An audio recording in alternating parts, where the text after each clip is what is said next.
प्रिय छात्रों, welcome to Lucky Coaching Classes. जैसा कि आपको पता है कि वनडे से रिलेटेड जो कॉम्पिटिटिव दुनिया में आता है, मैथ, रीजनिंग, जीएस, उन सभी को हम एक ही प्लेटफॉर्म पे अपलोड कर रहे हैं। तो आइए देखते हैं कि ये रीजनिंग का चैप्टर स्टार्ट है और इसके बाद बहुत जल्द हिंदी स्टार्ट हो जाएगी। तो इसमें देखिए आयतों की संख्या हमने बनाया है, इसमें टोटल आयतों से रिलेटेड ही क्वेश्चंस रहेंगे। और ये जो बन रहा है इसमें आपको गिनने की ज़रूरत नहीं, आपको फार्मूला याद करना है। अक्सर ये दिखाते हैं कि हम बेसिक दिखा रहे हैं, ये दिखा रहे हैं, जबकि वर्गों की संख्या, त्रिभुजों की संख्या और आयतों की संख्या, इन सब में फार्मूले को ही सीखा जाए वो सबसे बेटर तरीका है। काउंटिंग आप कर नहीं सकते क्योंकि इसमें क्वेश्चंस, इसमें वर्गों, त्रिभुजों, आयतों की संख्या बहुत बढ़ा देते हैं। तो आइए देखते हैं कि ये क्वेश्चंस हमने कुछ लिखे हैं कि ये एक हमने आकृति बनाया है। इसमें हमने लिखा कि दी गई आकृति में आयतों की संख्या क्या होगी। सबसे पहले तो आप ये जान लीजिए कि वर्ग जो है वो आयत हो सकता है, लेकिन आयत वर्ग नहीं हो सकता है। अगर आपको फिगर में जो भी दिख रहा है, आयत दिख रहा है, तो वो आयत का ही पूछेगा, उसमें चाहे जो भी शक्ल रखेगा। तो यहाँ पर देखिए ये आकृति है। अब इसमें तो आप ठीक है गिन लेंगे एक छोटी सी, इसलिए हम क्वेश्चंस को हमेशा छोटे से स्टार्ट करते हैं। मैथ भी देखिए छोटी डिजिट से स्टार्ट करते हैं ताकि आपकी समझ में आ जाए। अगर समझ में नहीं आएगी, बड़ी डिजिट रख देंगे तो आप कंफ्यूज होगे गुणा भाग करने में। तो समझना सबसे बेहतर तरीका है। ये देखिए 1, 2, हम यहाँ लिखते हैं 1 नंबर और यहाँ लिखते हैं 2। ये आप जान लीजिए कि ये रो है आपके, ये वाला सेक्टर, और ऊपर वाला सेक्टर जो ये चल रहा है ये कॉलम है। ठीक, तब हम लिखते हैं रो का जोड़, रो का जोड़, रो का जोड़, ये रो का जोड़ कर लेंगे गुणे कॉलम का जोड़, कॉलम का जोड़, ये ठीक। अब देखिए रो का जोड़ एकदम इजी है। 1, 2, 3, रो का जोड़ कितना हो गया 3, 2, 1, 3, गुणे कॉलम, क्योंकि एक ही है। कॉलम कहते हैं कि अगर हम इसको ऐसे क्रॉस करते यहाँ तब ये 2 कॉलम बनते, 1, 2, लेकिन यहाँ क्योंकि क्रॉस नहीं है, सिर्फ एक ही कॉलम है, तो ये हम सिर्फ 1 लिखेंगे यहाँ पे, ये इस तरह से। तब हम लिखेंगे 3 एकन्ने 3, आयतों की संख्या कितनी हो गई 3।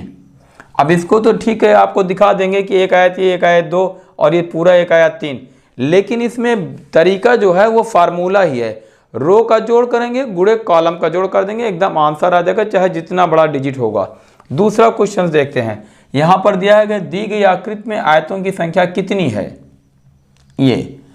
तो यहाँ पर देखिए, यहाँ पर भी हम लिखते हैं 1, ये 2 और ये 3, और यहाँ ये लिखते हैं 2। तो ये रो आपका है, रो का जोड़ कितना होगा 3, 2, 5, 1, 6, रो का जोड़ हम कर लिए 6, और कॉलम का जोड़ 2, 1, 3, ये कॉलम का जोड़ 3। तब आप लिखेंगे कि 6 गुणे 3, 18 आयत। यहाँ पर हमारा आंसर होगा 18 आयत। ठीक, 18 आयत हमारा आंसर हो गया। देखो इसको जोड़ रहे हैं, जोड़ कर भी दिखा दे रहे हैं। 1 + 2 + 3 बराबर 6, यही है रो का जोड़, जो यहाँ हमने 6 लिखा, ये देखिए जोड़। और ये कॉलम का जोड़ 1, 2, कॉलम सीधे कहते हैं, रो नीचे को कहते हैं। फिर क्वेश्चन नंबर 3, इसमें भी देखिए एक फिगर बनाया गया है। इसमें भी पूछ रहा है आयतों की संख्या। हम यहाँ लिख सकते हैं आयतों की संख्या। तीसरे क्वेश्चन में आयतों की संख्या, ठीक, ज्ञात करना है। तो यहाँ देखिए 1, 2, ये 2, 3, ऐसे कोडिंग कर लीजिए। ये रो की संख्या क्या है 2, 1, 3। हम यहाँ ऐसे लिखेंगे जोड़ में कि रो की संख्या हमारी 3 है और कॉलम की संख्या 2, 1, 3, 3, 6 है। तो रो गुणे कॉलम, देखिए रो का जोड़ गुणे कॉलम का जोड़, यही फार्मूला आपको इसमें याद करना है। तब आप लिखेंगे 3 गुणे 6 बराबर 18 आयत, इसमें भी हो गए।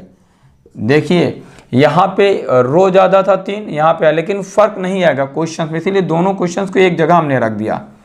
अब आइए देखते हैं क्वेश्चन नंबर 4, आयतों की संख्या ज्ञात करें इस आकृति में। देखिए आप कहाँ काउंट कर सकते हैं। अक्सर यूट्यूब पे दिखाते हैं कि यहाँ से बनाया, यहाँ से बनाया, यहाँ से बनाया, बना नहीं सकते हैं, कहीं ना कहीं मिसिंग 100% हो जाएगी और टाइम 5 मिनट भी जाएगा। तो यहाँ पर यही सिस्टम है। हम यहाँ लिखते हैं 1, 2, 3, 4, यहाँ लिखते हैं 2, 3, 4। देखिए 4 3 7 2 9 1 10, रो की संख्या कितनी है, रो का जोड़ जो है 10, ठीक। और फिर यहाँ 1 2 3, 2 1 3 3 6 4 10, कॉलम की संख्या कितनी है, यहाँ पर हम लिख सकते हैं ये 10। तो कॉलम हमारे कितने हो गए, ये हम लिखते हैं कॉलम का जोड़ जो है ये भी 10 है। तब हम लिखेंगे 10 गुणे 10 बराबर 100 आयत। ये अब सोचिए कि क्या आप इसमें 100 आयत गिन सकते हैं, इम्पॉसिबल है, नहीं गिन सकते हैं। और गिनेंगे तो पूरा आपका जितना पेपर का टाइम होगा वो टाइम चला जाएगा। तो गिनने की कोशिश मत करिएगा कहीं पर भी। कहीं एक आध क्वेश्चन रहता है जहाँ काउंट होता है लेकिन वो नॉर्मल होता है। देखिए क्वेश्चन नंबर 5, यहाँ पर भी ऐसे सिर्फ एक दे दिया, तो यहाँ हम लिखते हैं 1 2 3 4। देखिए सिर्फ ये रो बना दिया, कॉलम नहीं बनाया। तो ये 4 3 7 2 9 1 10, इसमें आयतों की संख्या कितनी होगी, 1 + 2 + 3 + 4, 4 3 7 2 9 1 10, इसमें 10 होगी। इसमें भी आयतों की संख्या, देखिए इसमें कॉलम नहीं है, अगर कॉलम देखा तो उसको भी इसी तरह जोड़ेंगे और ये रो देखा तो इसको भी जोड़ेंगे। तो ये आपके 5 क्वेश्चंस इसमें हैं जो ये 10 है, राइट। अब देखते हैं नेक्स्ट क्वेश्चंस नंबर 6, कह रहा है दी गई आकृति में आयतों की संख्या ज्ञात करें। देखिए इसमें थोड़ा सा हमने मॉडल चेंज कर दिया लेकिन रहेगा वही। अब यहाँ पे जब खंड अलग दिखने लगेंगे तो हम सबसे पहले यहाँ से इसको अलग कर लेंगे। यहाँ से अलग करेंगे तो इसकी आयतों की संख्या हम ज्ञात करेंगे। ये देखिए ये, तो सबसे पहले 3 2 5 1 6, रो की संख्या कितनी है 6, ठीक, ये आपकी रो हो गई। और कॉलम की संख्या कितनी है 2 1 3, ये आपके कॉलम का योग 3 हो गया। तब आप लिखेंगे 6 गुणे 3, ठीक, ये 6 त्रिक 18 हो गया आपका। ये आपका यहाँ से ये यहीं पर उतर जाएंगे, इस सेक्टर को छोड़ दे रहे हैं, ठीक, 18 हो गया। अब इस सेक्टर को लेते हैं, अगर ये सेक्टर अलग होता तब आप यहाँ लिखोगे 1 और ये 2, तो इसको जब जोड़ोगे तो 2 1 3 हो जाएगा।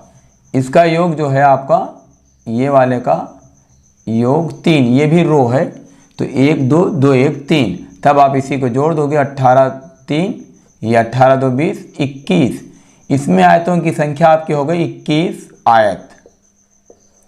देखिए गिनना कहीं नहीं है, फार्मूले पर ही चलना है हमें, ठीक। अब आते हैं क्वेश्चन नंबर 7।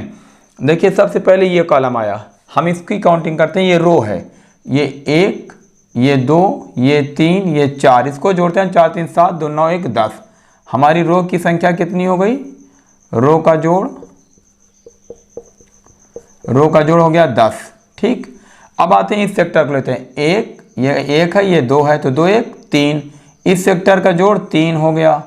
इस सेक्टर में देखते हैं 1 और ये 2, तो 2 1 3, इस सेक्टर का भी जोड़ 3 हो गया। तब हमारा हो गया 10 + 3 + 3। अब देखिए ये आयत यहाँ से 4 से लेकर यहाँ तक आती है, एक आयत हो जाता है ये। तब हम फिर एक, अब यहाँ काउंट कर लेंगे ये 1, क्योंकि इसको पहले हम अलग किए, इसको अलग किए, लेकिन अब इसमें ये मिल रहा है और यही चीज़ यहाँ पे ये मिल रहा है, तो इसको भी एक कर लेंगे अलग, ठीक, +1। यही एक मॉडल है। 10 3 13 3 16 17 18, इसमें हम आयतों की संख्या लिखेंगे 18 आयत हैं।